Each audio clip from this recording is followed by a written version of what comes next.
Hey sis, welcome back to another episode of the High Earning Housewife podcast. I'm your host, Ashley Empowers, and thank you for tuning in today. So as you see from the title, I wanted to share with you kind of almost like a story time on my supernatural move to Dallas. Recently on Instagram, I did a question sticker where people could ask me questions, and somebody asked me, why did I move to Dallas? And many people don't know that there's actually a story and a purpose behind me being here. And that's what I want to share with you today. But if I ever share a story with you, it's because there's a lesson there that I believe that you too can benefit from. And so no matter where you are in your life, I want you just to listen with an open heart and open ears, really just so you can see that God moves in mysterious ways and that he's a firm foundation and that you can trust him. And also, if you're a woman who's in a season where you have been feeling a nudge that you want to move, I think you're going to find something very valuable in this story as well. So what inspired me to share this story on my supernatural move to Dallas is recently on my Instagram stories, I posted a question box for people to ask me questions, and a woman wrote in and she said, Ashley, why did you move to Dallas? And many people do not know the story on why I moved, and they don't understand that there was an actual purpose for me moving, and moving changed my legacy forever. So let's get into it. So when I was in college, the college that I went to was Texas A&M University Commerce. It's about an hour outside of Dallas. And I remember on the weekends, I used to come to Dallas frequently. My hairstylist was in Dallas. And sometimes I would just come to Dallas by myself and go to the mall and just have like a girls' day on my own. And then that night, me and some of my friends would meet up and go to the club. Like, I was in Dallas often, like probably a couple times a month. And I grew to just love this city. And I remember when it was getting close to graduation, I graduated from Texas A&M Commerce. And that December when I graduated, I ended up moving to Washington, D.C. because I got into a fellowship on Capitol Hill. And I was so excited to start my life in D.C. So while I was in D.C., actually while I was in Commerce, I met my boyfriend at the time who lived in Houston. All of this is going to make sense. So before I graduated, actually it was the week before I graduated, I met this guy online, Facebook. He lived in Houston. I was in Commerce. I was graduating. I was moving to Dallas. I was moving to DC. He was in so let's get into it. So when I went to college, I went to college at Texas A&M University Commerce, which is about an hour and a half outside of Dallas. While I was in college, a few times a month, I would come to Dallas, get my hair done, go out to the club with my friends, have just random girls' days where I would go to the mall and shop. And I really just grew to fall in love with the city. And I remember it was the week before I graduated from college.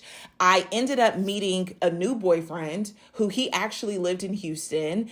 And I was telling him that I was getting ready to move to Washington, D.C. because I got a fellowship working on Capitol Hill. And I remember really being into the guy that I was we weren't officially boyfriend and girlfriend yet, but we ended up becoming boyfriend and girlfriend. And I moved to DC. I was there for about 6 months before my program was over. And I was faced with, what do I do now? Where do I go now? And I ended up deciding to move to Houston. Now, I moved to Houston because my boyfriend was there. I'm going to just keep it a buck with you, okay? So I had family there, but I also had a boyfriend there. And I was like, well, maybe my cousin will let me move in with her. And she did. And I ended up finding a job. And we were in a relationship for about almost a year until it just ended in a very toxic, heartbreaking way. And I remember when I lived in Houston, sometimes I would go visit Dallas. I had some of my former sorority sisters that lived there, and I would go visit them. And on different occasions, I remember one specific occasion sitting out to eat with them and just feeling so good to be around them that I was like, if there was a way that I could move to Dallas, I would. And mind you, I was in a relationship still, so I wasn't really considering it. But on more than one occasion, I remember saying, I would love to live here. And so fast forward a couple of months later, the relationship that I was in Houston ended up ending. And around the same time that relationship ended, I was also preparing to go to Nigeria to visit some of my family. And I remember being so heartbroken, so depressed. And I was in my apartment one afternoon and I got a call, and it was a Dallas phone number. So I pick up the phone and they say, hey, hello, is this Ashley? It was a man on the phone. And I said, hi, this is Ashley. And he said, I know this is random, but I found your resume off of a recruiting website and I wanted to offer you a job opportunity in Dallas. Now, let me paint the picture. I was living in Houston, very depressed, very heartbroken. I did not have any friends because my ex-boyfriend's friends, those were my friends. So I was feeling very lonely. So this call for me was so divine. It was my way out of Houston. Everywhere I would go in Houston, I had reminders of the relationship that I was in. And it was just a dark place in that season. And so I was like, well, first off, how did you find me again? He said, oh, your resume from 2009. Mind you, it was 2012 by the time that he called me. And so I was like, oh, I can send you a new resume. I've had so much more experience since then. I've graduated. I've moved around. And he was like, yeah, send it to me. But we are interested in you coming to work here. And not only that, y'all, the job that they were offering me, it was a management program in a very well-known insurance company where I would work my way up to be in a management role. And it was more money than what they were paying me in Houston. So it was a no-brainer for me to consider this opportunity. And so the question that I was faced with was, okay, hold on, I'm getting ready to go to Nigeria to visit my family, and they want me to start this job the beginning of the year. This was the end of December, and I only had like 3 weeks left to figure out, well, what do I do about my life in Houston? I was still in an apartment lease. I just had no idea what to do, and I was about 21 years old, 22 years old at the time. So I ended up I remember it was the day before I was going to Nigeria, and I go to my apartment leasing office, and, I'm like, I have confidence. I can negotiate my way out of this contract. I can break this lease. And when I go, this was on a Friday. When I go, nobody was in the office. They were out to lunch. And mind you, this was my only opportunity to speak to them because the very next morning I was flying overseas. And so I was like, oh my gosh, like, what am I going to do? I need to get out of this apartment lease. And at this point, I had already interviewed for the job. I had been to Dallas a few times, had phone interviews. I went through 5 rounds of interviews to get the job. So I ended up getting the job. And now I was like, how do I make this smooth transition to Dallas? So I ended up going to Nigeria without talking to the people in my lease. And the day that I get back from Nigeria, a friend of mine, his name was Kingsley, he reached out to me. He lived in Houston, but he was from Dallas. And he was like, hey, let's go out to lunch, or let's go out to dinner. So the night that I got back, I went out to dinner with Kingsley, and we were just friends. And we were talking. I was like, Kingsley, I got this job in Dallas and I want to move, but I don't know what to do with my apartment. And he said, well, when are you trying to move? I was like, in 3 weeks.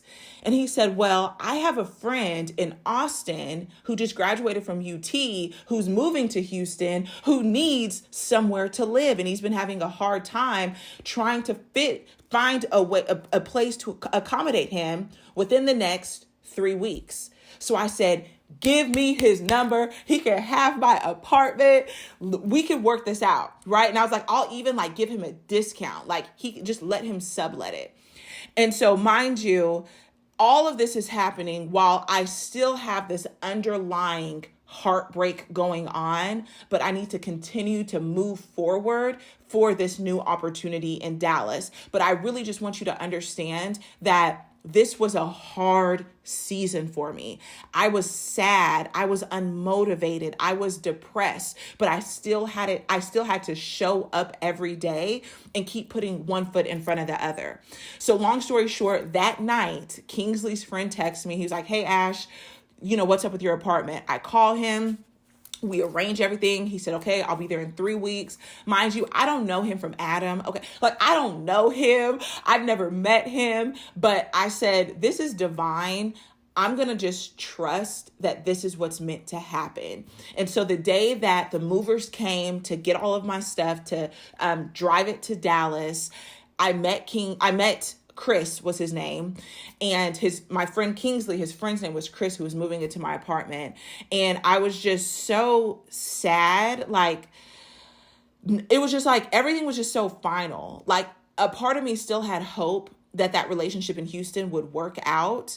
But me actually moving, the movers being there, it was all confirmation that actually, Ashley, that relationship is really over and you're really about to move and the season is really changing. And I remember just saying, okay, like the guy is here, I want to be a little bit professional. So I like grab a notebook and I just write out an agreement. We both sign it and I get on the road to Dallas. And when I get to Dallas, although God divinely orchestrated the random recruiter calling me just randomly going out to dinner with Kingsley and his friend needing to sublet an apartment. All of those random occurrences happened for a reason.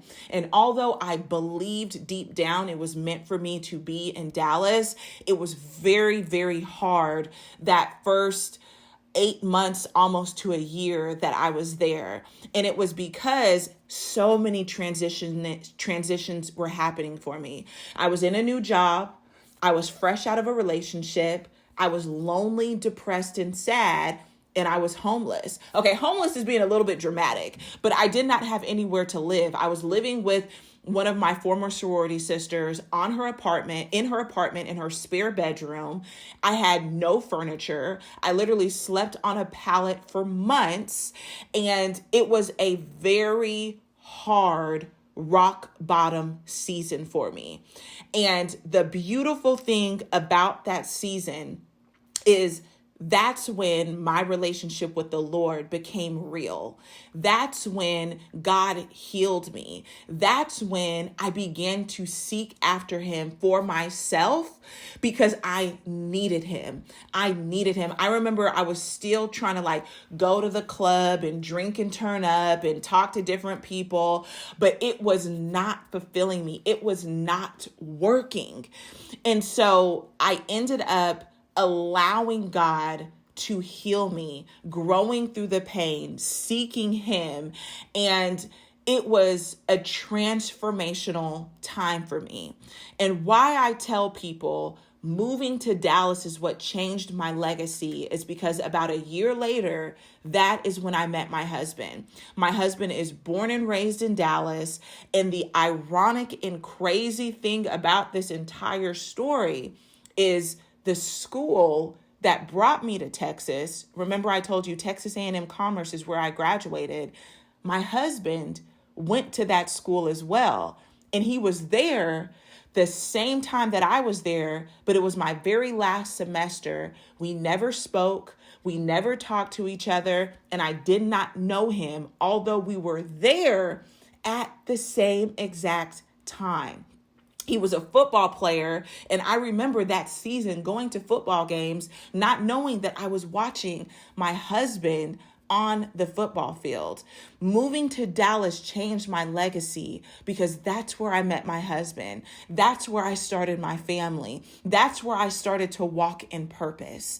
And so if you're watching and you're wondering, okay, God, How is all of these things that I'm going through going to work together? I want to encourage you and let you know they will work together, but you need to be obedient to the direction and to the moves that he's wanting you to make. You need to be obedient and you need to be seeking him, because when you seek him, he'll make that paved way so clear to you that although it may hurt, you'll know that it's necessary. And on the other side of that obedience, it's legacy changing. So thank you so much for tuning in. I hope that this encouraged you. And if it did, I would love for you to share it with a friend. Maybe it can just give her some wisdom and insight on her journey. But thank you again, and I will see you next time.